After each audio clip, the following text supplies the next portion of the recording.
Hi there and welcome to this first video for the Teachers Pay Teachers Explaining History channel. So in this video I'm going to talk you through a very simple process that if you apply it in your classrooms to not just history but really any humanities subject, you're going to see significant changes in the way in which your students think about arguing. I'm going to start from the standpoint that students already know about arguing, and actually what we do to them in education is we seem to wreck this innate ability that they already have.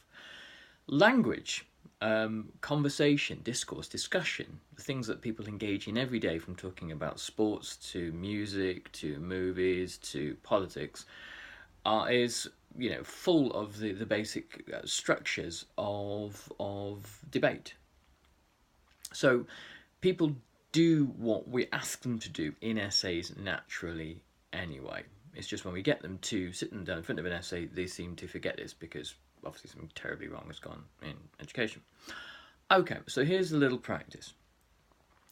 When you have a student who is feeling very unsure about arguing, you perhaps have an essay back from them on, I don't know, the causes of the American Civil War or the causes of the Holocaust or what have you, and you have this just sea of information of the kind of the mental chatter that just seems to pour out from students, which is completely unfocused and undirected.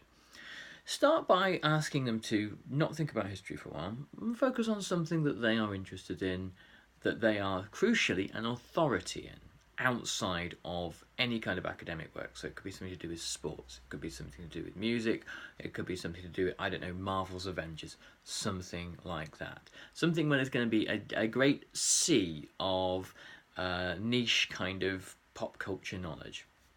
Something that they can argue with their friends about ad infinitum. If you ever look on in fan theories about what's going to happen in the next Avengers movie, the internet is full of people with very complicated and sort of nuanced ideas that if you took away Thor and Spider-Man and put in, Neville Chamberlain and Hitler at Munich, you'd probably have some kind of very detailed stuff happening.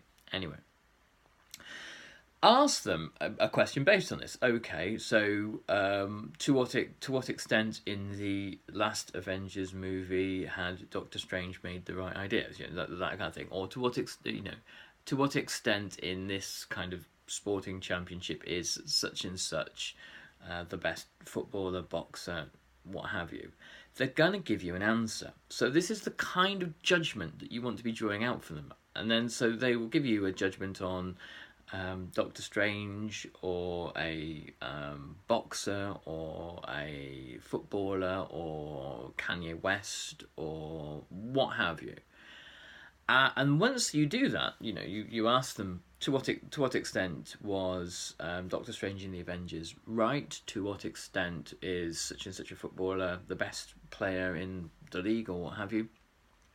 They'll give you an answer, and then they will almost automatically go into justifying that with evidence. They'll go, oh, because he scored this many goals, or he's had this many touchdowns, or blah, blah, blah, blah, blah, or this kind of sea of statistical information that people seem to kind of record in their minds.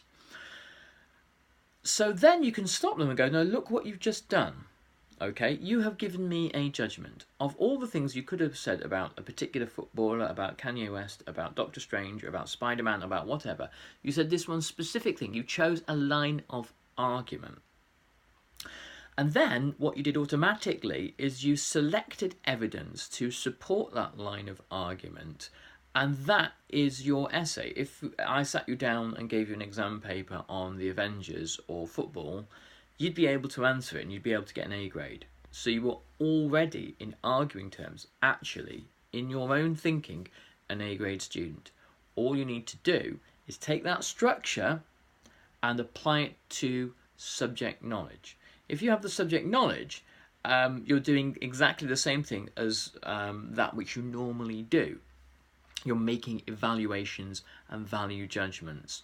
You're saying this argument about the Munich conference seems more convincing than that argument.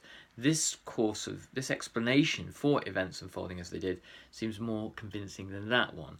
And for these reasons, for this evidence, you will start to empower your students immensely by showing them that they already know what to do, that they already have the structures of thought and feeling that exist in all people, because all people are natural born arguers and debaters and analysers and intellectuals, really, that will help to power them through the challenge of the exam or the essay.